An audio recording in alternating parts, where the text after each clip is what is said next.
iglesia tiene dos misiones. Para eso nacimos, para eso nos llamó el Señor, para eso estamos en esta mañana aquí reunidos. Dos misiones. Número uno, a buscar lo que se había perdido. Esa es la misión principal que tiene la iglesia. Esa es la función. Esa es una función que lamentablemente la mayoría de las iglesias se está olvidando.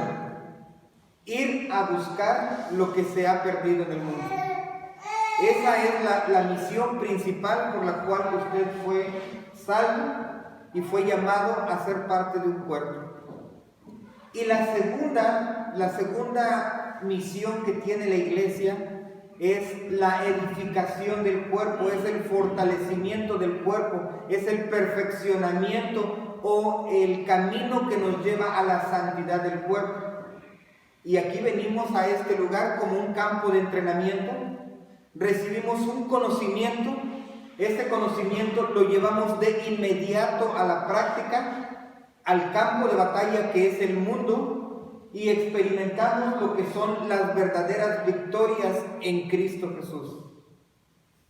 ¿Sí estamos, hermanos? ¿Hay hasta ahorita alguna duda, alguna pregunta? Son dos misiones, a eso venimos. Si nosotros pertenecemos al cuerpo de Cristo, tenemos de una forma que solamente quedó establecido por Dios, cumplir esas dos misiones, ir por lo que se ha perdido y edificarnos. Edificar mi vida por medio del conocimiento, que es la fe, y edificar al cuerpo, que es también la iglesia. Existen diferentes circunstancias que se han suscitado a lo largo de la vida, y creo yo que esas son estrategias diabólicas que han generado en lo que son los medios o las fuentes religiosas una incapacidad para poder cumplir esta doble misión. Y vamos a hablar de algunas y vamos a ir tratando de destruir cada una de esas estrategias del diablo. Vamos a tratar de destruirlas por medio de la voluntad de Dios para la iglesia. Una de ellas es el clericalismo. La palabra clericalismo. La palabra clericalismo viene de una raíz que es el clero, que es la autoridad de la iglesia. Cuando la autoridad de la iglesia está en la vida de un hombre, esa iglesia va a fracasar. La autoridad de la iglesia está en Jesucristo. Él es la cabeza de la iglesia. Y nosotros somos todos miembros del cuerpo de Cristo. Amén. Amén. Entonces, Cristo es la cabeza y Él es el Señor. Pero el clericalismo es una tendencia, bueno, yo lo busqué en el diccionario y dice... hay tres definiciones. Influencia excesiva del credo en los asuntos políticos. Muchas veces en los contextos como el mío, no sé en el de usted, pero en el contexto como el mío, no tengo idea de cómo la iglesia, el papado, está influyendo en los sistemas de gobierno a nivel mundial. Pero todos sabemos que el Vaticano es una ciudad poderosísima y que su influencia es demasiado poderosa sobre los gobernantes de todas las naciones. Eso es clericalismo. Yo no conozco eso, le digo, en mi contexto yo no sé cómo se maneja la política, ni cómo la religión está involucrada con la política, pero eso es una realidad que ha venido desde hace muchos años. Número 2 dice que es intervención excesiva del clero en la vida de la iglesia que impide el ejercicio de los derechos a los demás miembros del pueblo de Dios. Es decir, cuando una persona se pone aquí al frente y dice, él es mi amigo, tú quiero que des las ofrendas porque tú eres mi amigo. Tú vas a dar la comunión porque tú eres mi amigo. Tú vas a cantar alabanzas porque tú eres mi amigo. Y esa persona establece a los que son, según sus criterios, aptos para servir. Pero la iglesia, la cabeza de la iglesia es del Señor. Y el Señor dice quiénes son las personas aptas para servir. No son aquellas personas que a mí me caen bien o a mí me agradan. Son las que Dios establece, las que Dios por medio de su Espíritu Santo está estableciendo. Y yo creo que aquí están. Amén. Número 3 dice que es una marcada afección y sumisión al credo y a sus directrices. Es decir, una autoridad humana que sí tiene algunos apoyos, pero que ellos se reúnen para tomar decisiones arbitrarias sobre la vida de los congregantes de una iglesia. Esas, hermanos, son formas humanas que contradicen la voluntad de Dios. En estos días vamos a estar trabajando, hermanos, sobre una serie de estudios que tienen como propósito trabajar en la vida personal de cada uno de ustedes, cada uno de nosotros, para llevarnos a una madurez espiritual que nos permita no ser líderes que se ponen por encima de una iglesia, sino siervos de Dios que se ponen por abajo de la iglesia para servir a una congregación por la cual Cristo murió. Vamos a ser preparados, hermanos, por el Espíritu Santo para contribuir a ese llamamiento al cual hemos sido llamados por Jesucristo, para buscar lo que se ha perdido y edificar al cuerpo del Señor, que es su iglesia.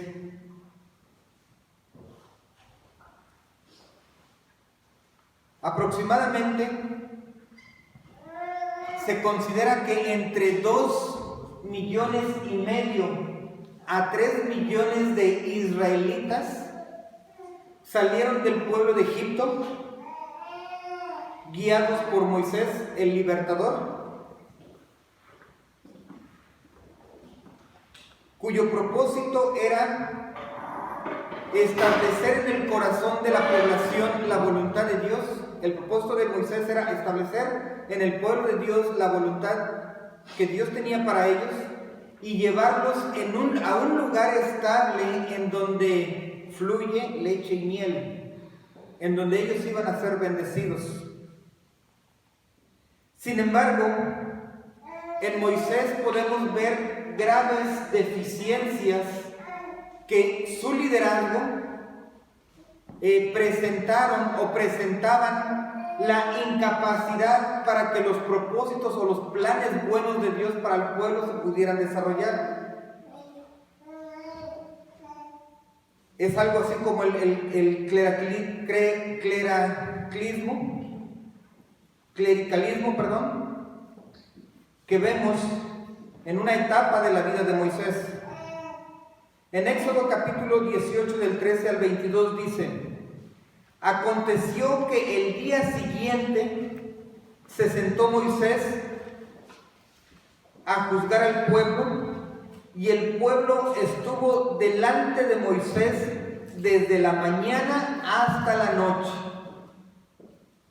Están estancados, hay problemas, son 3 millones, 2,5 millones de personas con tantos problemas porque no tienen agua, porque no tienen luz, porque no tienen transporte, porque están cansados, porque tienen hambre, porque tienen envidia, porque tienen necesidad, porque se roban. Hay tantos problemas en esta tan grande comunidad, y Moisés se sienta a tratar de resolver todos los problemas de una gran población, cuando el propósito de Moisés era guiarlos y llevarlos de un punto a otro. No se puede avanzar cuando una sola persona está tratando de resolver la vida de muchas personas.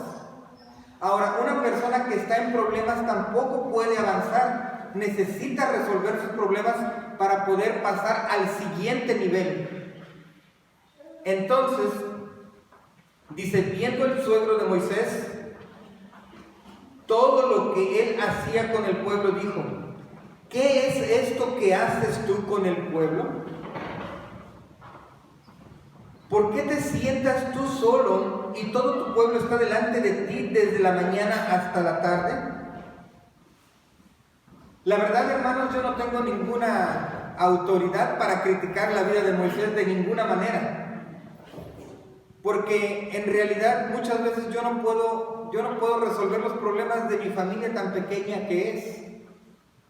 Imagínense cómo un hombre solo iba a resolver los problemas de toda una nación que eran aproximadamente de 3 millones. Es difícil, es imposible. Si nosotros como familias muchas veces no podemos ordenar nuestras vidas matrimoniales o familiares en la voluntad de Dios, cuánto y más un hombre. Y eso lo observó Jetro, se llamaba el suegro de Moisés. Él, un hombre con experiencia. Dicen que los toros de lejos se ven mejor, ¿verdad? Él vio la problemática y dijo: oye, Moisés, ¿pero por qué estás haciendo eso? Dice: no está bien lo que tú haces.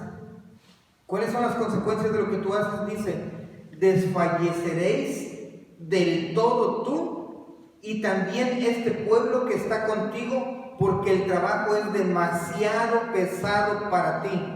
No podrás hacerlo tú solo. Oye ahora mi voz, yo te aconsejaré. Fíjense bien, hermanos, las consecuencias de un ministerio en donde una persona sola o un pequeño grupo toma decisiones es desfallecimiento para el líder y desfallecimiento para el pueblo. No se va a alcanzar el objetivo. Dice: oye ahora mi voz, yo te aconsejaré y Dios estará contigo. Dice la palabra de Dios en el libro de Proverbios que escuchará el sabio el consejo y aumentará su saber, ¿verdad? Moisés era sabio porque iba a escuchar a Jetro. Está tú, fíjense bien lo que dice, este es el consejo que le da Dios a Moisés. Está tú por el pueblo delante de Dios.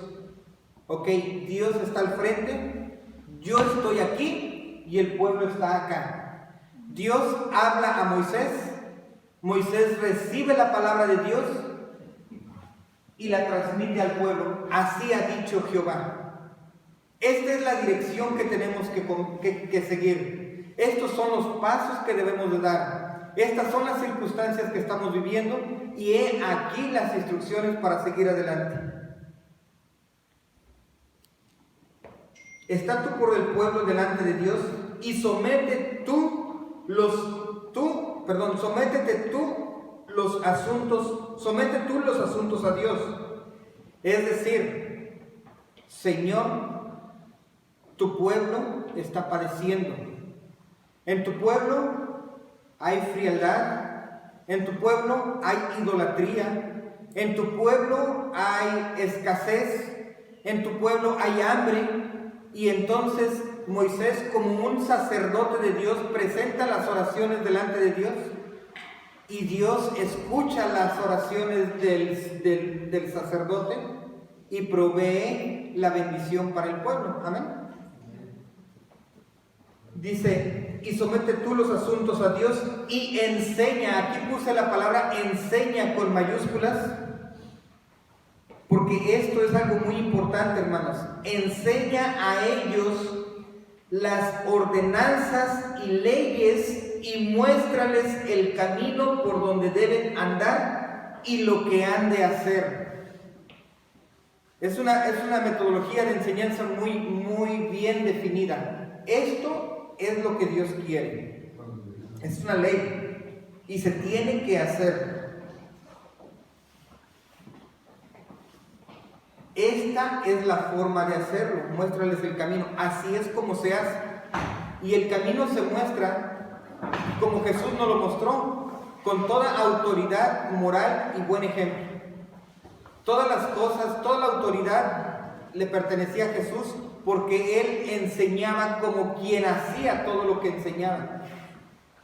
Ese era el camino y esa es la manera de mostrar ese camino. Por dónde deben andar y lo que han de hacer. Es decir, así como hago las cosas yo, así es como se hacen. Ahora, en tu caso, porque tu caso es diferente al mío, a esto se le llama aplicación del texto a la vida práctica de las personas. Todos tenemos diferentes circunstancias. Yo soy padre de 2, a lo mejor algunos son padres de 5 o padres de 1 y las circunstancias con sus hijos sean diferentes. Estas son las formas en que tú podrías guiar a las personas sin transgredir la ley de Dios. Porque por encima de mis ejemplos y de mis circunstancias, tienes que obedecer la ley de Dios, porque caminamos hacia una dirección.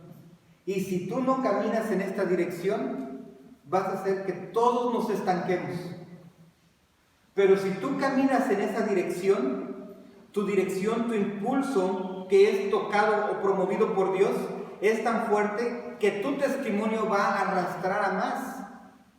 Y de esa manera vamos a llegar alegres al objetivo que Dios tiene para nosotros. Ahora, además de estas cosas que tenía que hacer Moisés, dice: escoge tú de entre todo el pueblo varones de virtud. Hace 5 semanas, más o menos, Ángel decía: añadid a vuestra fe virtud. ¿Se acuerdan? Esas palabras no las debemos olvidar, hermanos, porque ese es el camino, esas son las enseñanzas, esos son los mandamientos, esos son los estatutos. Tenemos que añadir a nuestro conocimiento virtud, porque cuando nosotros añadimos a nuestra fe virtud, Dios nos hace siervos útiles para la edificación de la iglesia, a fin de que llegue al objetivo que Dios tiene para la iglesia. ¿Sí me explico, hermanos? Amén. Muy bien. Dice: varones de virtud, temerosos de Dios. Temerosos de Dios. Personas que aman a Dios. Personas que las cosas de Dios son tan serias, pero son tan serias, que consideran que todo lo que tienen en la vida es por puritita gracia de Dios. Si estamos aquí, no es porque somos muy responsables, es porque la gracia de Dios así lo permitió. Si yo puedo enseñar aquí, no es porque soy muy inteligente, para nada. Es porque así la gracia de Dios lo decidió. Y me gusta estar aquí, hermanos, porque dice que de lo vil y despreciado del mundo escogió Dios. Y creo que cumplo perfectamente esos requisitos. Y aquí estoy. No ministrando lo que yo creo que es de mí, sino lo que es de Dios. Dice: temerosos de Dios, varones de verdad. Varones de verdad. Esta palabra es una palabra que, si se toma de manera literal, es una palabra complicada. Porque ciertas iglesias son muy celosas de los textos bíblicos. Y dice: hermano, ¿qué parte de la palabra varón no comprendes? ¿Qué parte de esa palabra no comprendes? Pero tenemos que interpretar la Biblia espiritualmente a la luz del Nuevo Testamento, guiados por el Espíritu Santo, en donde dice Dios a las mujeres, a las ancianas, les dice que las ancianas enseñen. Y estamos hablando de enseñanza.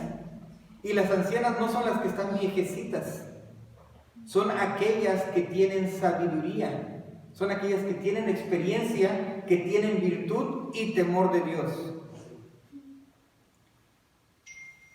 Luego veremos eso es otro tema. Pero que sean de verdad, varones de verdad. ¿Qué es un varón de verdad? Si hay un varón de verdad, quiere decir que hay varones que no son de verdad. ¿Cómo sería un varón que no es de verdad? Un varón que no es de verdad es aquel que es de doble ánimo. Como dicen, hay un dicho que no me lo sé muy bien, pero dicen, luz de la calle y...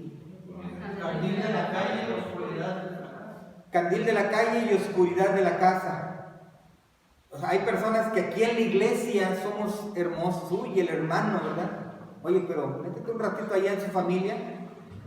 Así como Jesús metió a sus discípulos a su vida todo el día, toda la noche. De verdad, lo que vemos aquí es lo que es allá afuera también. Y si lo que vemos aquí es un varón de Dios, a ese escógelo. Si no vemos a este varón allá afuera igual, ese no lo escojas porque, cuidado, ¿quién sabe qué tipo de persona es? Y dice una cosa bien importante, dice que aborrezcan la avaricia.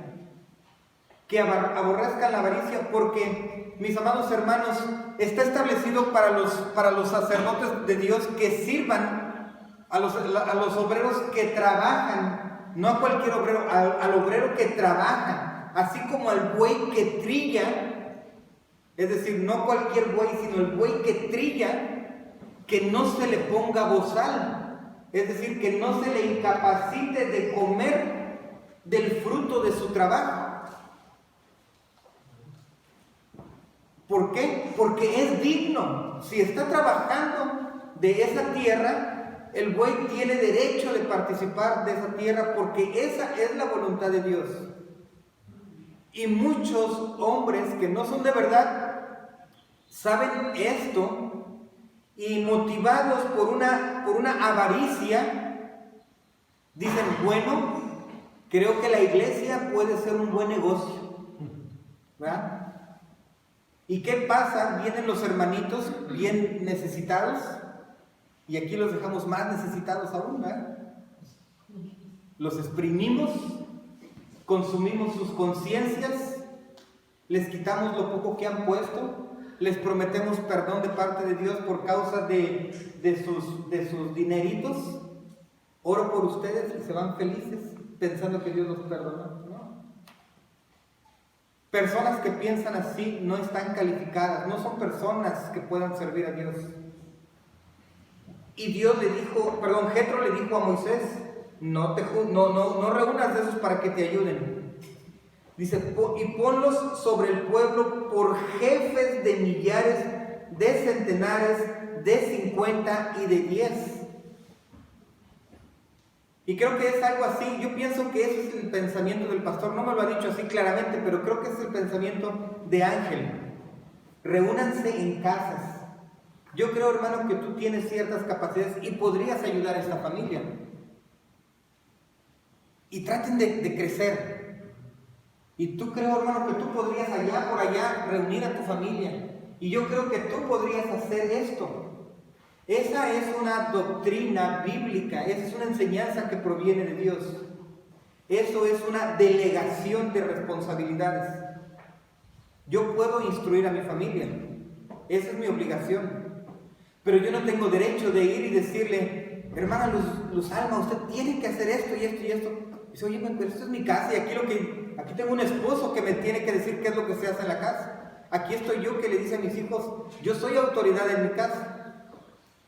Pero cuando tenemos necesidades y voluntariamente decidimos ponernos bajo el consejo, bajo el apoyo de personas, de siervos de Dios, eso es muy bueno. Entendiendo esto, hermanos, entendiendo con mucha claridad esto que les voy a decir, todo ser humano, aun los siervos de Dios, como Moisés, están en posibilidad de cometer errores. Porque aquí tenemos al gran libertador cometiendo un garrafal error, creyendo que él solo puede sanar las necesidades de 3 millones de israelitas. Eso es imposible. Entonces él toma decisiones, dice, ellos juzgarán al pueblo en todo tiempo, todo asunto grave, fíjense bien, todo asunto grave lo traerán a ti, y ellos juzgarán todo asunto pequeño. Así aliviarás la carga sobre ti y la llevarán ellos contigo. Eso es llevar las cargas los unos de los otros. Entonces, vamos a suponer que Ángel sabe que en esta congregación hay muchos problemas, ¿verdad?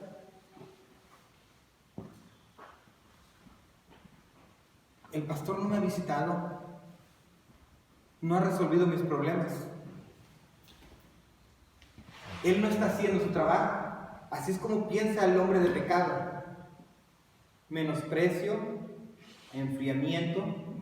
Pero él ha dicho, hermanos, que hay reuniones en hogares que podemos confiar los unos a los otros.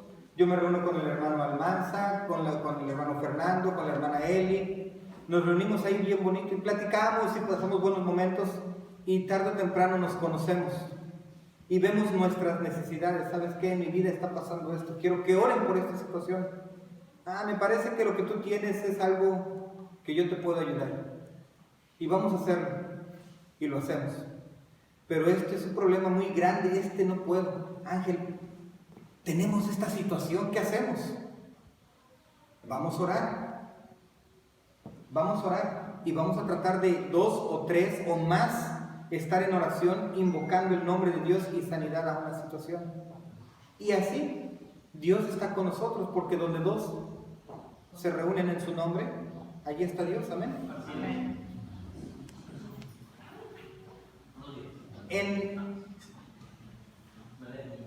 En el mundo se habla de un liderazgo, y ese liderazgo es alguien que está por encima de los demás.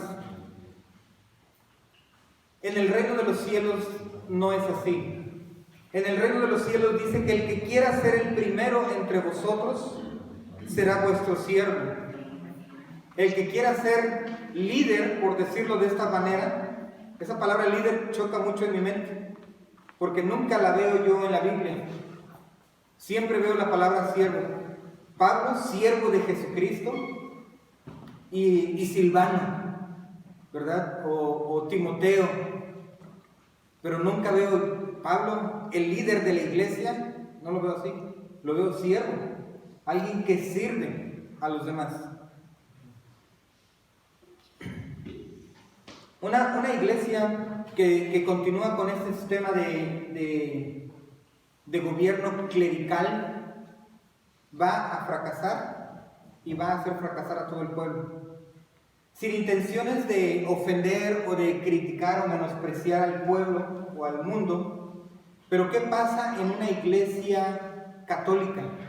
Está el clero, está el sacerdote, él tiene sus sirvientes, ¿verdad? Pero no son colaboradores, son sirvientes de él. Él predica la palabra. Si a eso le llamamos predicación, el pueblo se sale un poquito, ay, por mi culpa, pero derechito, por mi culpa y por mi culpa. ¿Se van a tomar? ¿Sí? Sí, ya había culpa. Ya había culpa, ¿verdad? Y para quitarse sus culpas. Pero ¿qué pasa con el verdadero pueblo de Dios?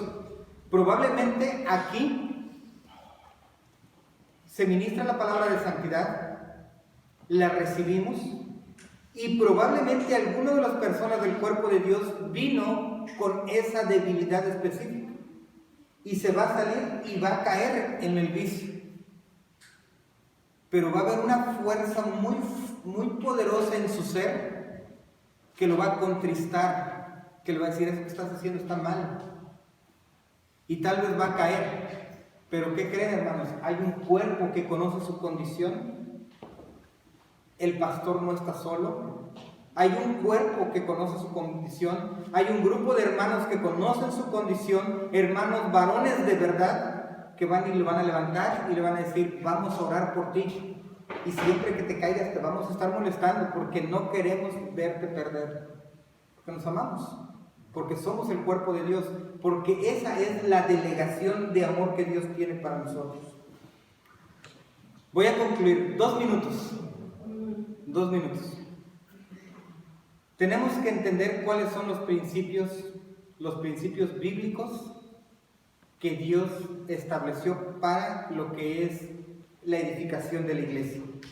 Moisés dijo en Números capítulo 11, él dijo: no puedo yo solo soportar a todo este pueblo, que me es pesado en demasía. Y si así lo haces tú conmigo, yo te ruego que me des muerte. Si he hallado gracias en tus ojos, y que yo no vea ni mal. Que no vea mal ni mal. Lo que está diciendo aquí este texto, hermanos, y con este es el que concluyo, es que si nosotros no decidimos ser personas de verdad, así como lo dijo el texto, sino que andamos cavilando en diferentes ánimos, somos pusilánimes, hombres de doble ánimo, a veces sí, a veces no, todo depende de mis emociones y no de Dios. El pastor se va a poner muy triste y probablemente su ministerio va a fracasar. Y probablemente la iglesia va a caer. Pero si la iglesia es una iglesia compuesta de miembros, los miembros tenemos que tomarnos de las manos y confiar en Dios y trabajar amorosamente unos con otros para que la buena voluntad de Dios se desarrolle en mi vida personal y en mi vida congregacional. ¿Cuántos quieren escuchar al pastor Ángel diciendo: Dios, quítame la vida porque ya no puedo con esta iglesia? Porque eso es lo que estaba diciendo Moisés. Es un sentimiento de baja autoestima terrible, hermanos. Cuando uno dice: no puedo con esto, no puedo con esta situación, no puedo con mi vida, no puedo con la familia, no puedo con la iglesia. Ese es un pensamiento que viene de Satanás, ¿sabía usted? Porque los que aman a Dios, todas las cosas son posibles. Tenemos un Dios que hace lo imposible. Y las cosas que son imposibles para nosotros son posibles para Dios. Y si Dios está con nosotros, ¿qué cosa nos puede impedir hacer su voluntad si Él está con nosotros? Si el Espíritu de Dios está conmigo, si el conocimiento, si su santidad, si su fe, si su consolación, si su fortaleza está conmigo. ¿Qué dijo el salmista? ¿Por qué te abates, alma mía? Bueno, mis hermanos, continuaremos la próxima semana con esta serie de estudios. Esta serie de estudios tiene como propósito principal que usted sea como persona individual fortalecido para la obra que Dios está haciendo en el mundo. ¿Qué les parece? ¿Bien? ¿Está usted de acuerdo con esa serie de estudios? Ánimo, mis hermanos, échale ganas, vamos a seguir adelante.